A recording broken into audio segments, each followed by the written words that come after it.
Segunda mensagem da série Jesus é, e espero que a primeira mensagem tenha servido para fomentar, provocar em cada um de nós a opinião que nós temos a respeito de Jesus e o que ele representa para nós. Eu falei na mensagem anterior que Jesus é o cumprimento das profecias do Antigo Testamento, que Jesus é o centro de toda a Bíblia e que Jesus é o único suficiente Salvador. De fato, ele é o único que pode nos salvar. E na mensagem de hoje, nós vamos continuar refletindo sobre a pessoa e obra de Jesus. Eu quero ler com vocês o texto do Evangelho de João, no capítulo de número 1 e primeiros 5 versículos do texto. O texto de João nos diz assim: No princípio era aquele que é a palavra. Ele estava com Deus e era Deus. E ele estava com Deus no princípio. Todas as coisas foram feitas por intermédio dele. Sem ele, nada do que existe teria sido feito. Nele estava a vida, e esta era a luz dos homens. A luz brilha nas trevas, e as trevas não a derrotam. A vontade que eu tenho é de continuar lendo, não parar no versículo 5. Mas nós temos que deixar um pouco de material para as próximas pregações, e eu quero me deter numa parte inicial desse texto. Eu ainda não vou falar sobre o ponto da divindade de Jesus, vamos falar sobre isso um pouco mais à frente nas próximas pregações, mas hoje eu quero refletir com vocês sobre Jesus ser a vida. Jesus é a vida. E em que sentido nós podemos afirmar que Jesus é a vida? Em que sentido nós podemos compartilhar com as outras pessoas Jesus é a vida? Qual a relevância de entendermos isso e qual a aplicação disso para as nossas vidas ao afirmarmos Jesus é a vida? O texto que nós lemos, o versículo 4 nos diz que nele estava a vida. Nele estava a vida. Nós podemos inicialmente discorrer sobre o fator criação. Jesus ele é presente na criação. Tanto o texto de Colossenses, lido na semana passada, quanto este de hoje, de João, capítulo 1, eles nos mostram com clareza que Jesus ele é presente na criação. E isso desconstrói, derruba aquela ideia de que Jesus é um ser criado por Deus. Jesus não é criado porque ele já existe antes de toda a criação. E ele é agente, ele participa na criação. Todas as coisas foram feitas por intermédio dele. Sem ele, nada do que existe teria sido feito. Então Jesus ele participa na criação. Quando nós dizemos que nele estava a vida, nós também afirmamos que ele é aquele que sopra em nós o fôlego da vida, é aquele que dá a vida, é aquele que permite o viver, é aquele que possibilita o respirar de cada um de nós. Nele estava a vida. Uma outra passagem que nós vamos considerar é a passagem de Atos, capítulo 3 e versículo 15. Atos 3,15 diz o seguinte: Vocês mataram o autor da vida, mas Deus o ressuscitou dos mortos e nós somos testemunhas disso. É um texto que apresenta um possível paradoxo. Vocês mataram o autor da vida. Como assim? Se ele é autor da vida, como ele pode ter morrido? É algo que é difícil de entender. Ele é a vida, mas ao mesmo tempo ele morre. Como que nós vamos explicar isso? Isso tem a ver com o seu sacrifício. Tem a ver com a voluntariedade do sacrifício de Jesus. Eu já falei muitas vezes na igreja e talvez até mesmo nas gravações, a morte de Jesus não foi um acidente. A morte de Jesus era o plano de Deus. E o próprio Jesus, o Filho, ele estava consciente disso e decidido a ir às últimas consequências em obediência ao Pai por amar ao mundo. Ele não perdeu a sua vida, ele deu a sua vida. Alguns dias atrás, eu ouvi minha filha falando para uma amiguinha. Ela falou sobre Jesus, sobre igreja, e a amiga, que era um pouco mais velha que ela, disse: eu não gosto de ir na igreja, porque eu lembro que Jesus está morto, e isso me deixa triste. E a Malu disse para ela: mas ele não está morto, ele ressuscitou, e ele mesmo disse: eu dou a minha vida e eu a pego de volta. Quando eu ouvi aquilo, o meu coração, o coração de um pai coruja se encheu de alegria, e saber que a minha filha está entendendo, que entendeu o Evangelho, que entendeu a missão de Jesus. Jesus não morreu porque fracassou na sua missão. Jesus não morreu porque o Império Romano o derrotou. Jesus morreu porque esse era o plano do Pai e, consequentemente, o plano do Filho, porque ele afirma inúmeras vezes: eu e o Pai somos um, aquilo que o Pai quer, eu também quero, aquilo que o Pai faz, eu também faço. Eu dou a minha vida, eu tenho o poder de dá-la e tenho o poder de tomá-la de volta. Jesus está falando sobre a sua ressurreição. Quando Pedro, no seu discurso, diz para os judeus religiosos daqueles dias: vocês mataram o autor da vida, porque ele se permitiu morrer. Ele disse para Pilatos: tu não tem autoridade nenhuma sobre mim. Se o meu reino fosse daqui, eu daria ordem, e os meus súditos viriam agora e me livrariam das tuas mãos. Mas ele se entregou voluntariamente. Mataram o autor da vida, mas Deus o ressuscitou dentre os mortos, dos mortos, e nós somos testemunhas disso. Os apóstolos testemunharam porque eram testemunhas oculares, e nós, pela fé, continuamos dando esse mesmo testemunho de que Jesus está vivo, Deus o ressuscitou dentre os mortos, e isso é para nós uma garantia futura, uma certeza, uma esperança.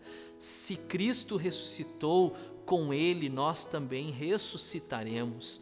A morte não será o fim, muito pelo contrário, o início de todas as coisas. Ele é o autor da vida. Ele é aquele que dá a vida, Ele é aquele que se doa para que tivéssemos vida. E é isso que nós vamos analisar no próximo texto, de João 10, versículo 10. Jesus disse: eu vim para que tenham vida e a tenham plenamente, ou em grande quantidade, ou em abundância, dependendo da tradução bíblica que você prefere usar. Mas Jesus veio para que tivéssemos uma vida plena. E aí eu pergunto para vocês que me escutam, para vocês que me assistem: vocês estão desfrutando de uma vida plena? De uma vida verdadeira, de uma vida que vale a pena ser vivida? E eu quero acrescentar que a vida, ela só vale a pena ser vivida, ela só tem sentido se ela for vivida com Jesus, porque Ele veio para que nós tivéssemos uma vida plena, para que nós vivêssemos em qualidade de vida, para que nós desfrutássemos dessa plenitude da vida.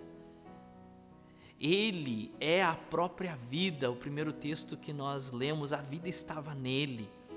Também nós lemos que Ele é o autor da vida, Ele que nos dá a vida. E agora, lemos que Ele veio para que tivéssemos vida, e não uma vida qualquer, não apenas estar vivo, não apenas ter um coração pulsando, batendo, respirando, o pulmão respirando. Não é sobre isso que nós estamos falando. Não é o estar vivo no sentido científico, como na medicina, quando o médico ele vai verificar se há pulso, se há batimentos cardíacos, para dizer se há vida ou se não há vida. Não é sobre isso que estamos discutindo e tentando falar. Nós estamos falando sobre viver uma vida verdadeira, uma vida plena, uma vida que é produzida e é gerada em Cristo. Eu lembro de um texto agora, e esse texto infelizmente ele não está na sua tela, quando Paulo escreve aos Efésios, no capítulo de número 2, você pode consultar isso em casa, capítulo de número 2 de Efésios, Paulo diz que antes nós estávamos mortos nos nossos delitos e pecados. Uma vida sem Jesus é morta, uma vida sem Jesus não é vida.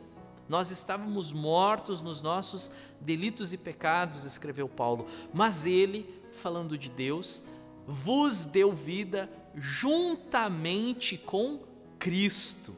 Pela graça vocês são salvos. É somente com Cristo, juntamente com Cristo, que nós podemos despertar, acordar para uma vida verdadeira. Assim como naquele exato momento em que no dia do nascimento, no parto, nós saímos do ventre da nossa mãe e viemos ao mundo, chegamos ao mundo, e essa é a nossa data natalícia, o nosso aniversário. Ali foi o momento que chegamos a esse mundo, que é considerado o início não da nossa existência, porque no útero já existíamos, mas a partir daquele momento os nossos dias são contados. Assim como nascemos naquele dia, quando nós nos convertemos a Cristo, nós experimentamos o novo nascimento, experimentamos uma nova vida, e o apóstolo Paulo diz que nós devemos viver em novidade de vida, ou seja, viver tudo novo, é nascer de novo, é experimentar algo que antes, quando nós não conhecíamos esse amor, nós jamais experimentaríamos, mas agora nós podemos experimentar, porque Ele veio para que tivéssemos vida, e vida em abundância ou plenitude, como nos diz a NVI. E um último texto que eu leio com vocês está em João, capítulo 11, versículo 25, disse-lhe Jesus: eu sou a ressurreição e a vida. Aquele que crê em mim, ainda que morra, viverá. Eu sou a ressurreição e a vida. Aquele que crê em mim, ainda que morra, viverá. E o versículo continua e diz que aquele que crê em Cristo não morrerá eternamente. Ou seja, nós não estaremos mortos para sempre, nós estaremos com o Senhor.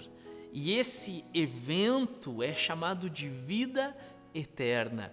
E Jesus disse: a vida eterna é essa, que conheçam a Ti, o único Deus, e a Cristo que enviaste.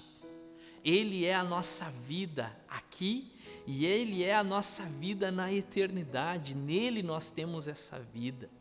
E temos essa segurança, assim como Jesus fala para as duas irmãs, Maria e Marta, no dia em que visita Betânia e que Lázaro, seu amigo, havia morrido. E elas não estão crendo que ele possa ressuscitar Lázaro naquele dia, elas estão crendo apenas no futuro. Elas dizem eu sei que ressuscitaremos naquele dia, mas Jesus responde: eu sou a ressurreição e a vida, e aquele que crê em mim, ainda que morra, viverá. E aí manda chamar o seu amigo Lázaro, antes manda que removam a pedra. Ele próprio se comove com isso, ele chora devido à amizade tão grande amizade que tinha com Lázaro, e depois chama Lázaro da morte para a vida. E essa é a mensagem para o nosso coração. A mensagem do Evangelho é um chamado da morte para a vida. Sem Jesus, indistintamente, todos nós somos Lázaro. Estamos mortos, estamos sem vida, estamos sem esperança, estamos sem alternativa alguma, sem garantia alguma. Mas quando aquela voz, a doce voz de Jesus, brada e nos diz: vem, vem para fora, ao ouvir essa voz, nós obedecemos, nós respondemos, nós correspondemos ao seu chamado e podemos experimentar um nascer de novo, um passar da morte para a vida. Eu sou a ressurreição, eu sou a vida.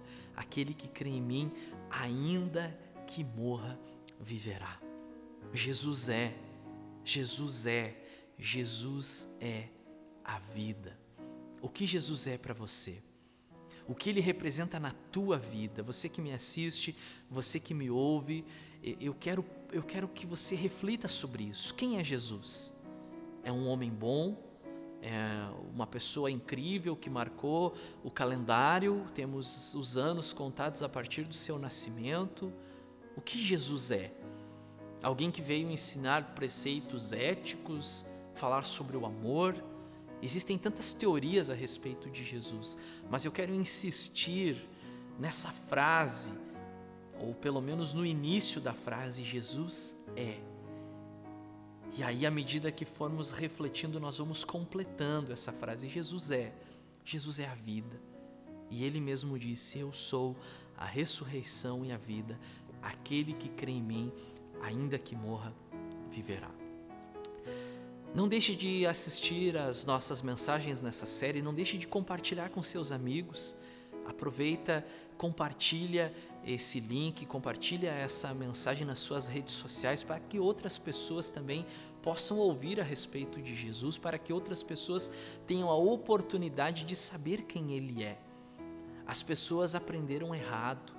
As pessoas não sabem quem é Jesus, infelizmente não sabem.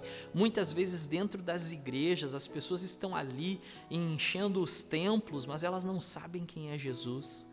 E nós que sabemos, a nós que foi dado esse privilégio de conhecer, nós temos o dever de compartilhar. Então faça isso, compartilhe essa mensagem com alguém, diga para alguém quem é Jesus e o que Ele representa na sua vida. Que Deus te abençoe e até a próxima mensagem, se o Senhor quiser.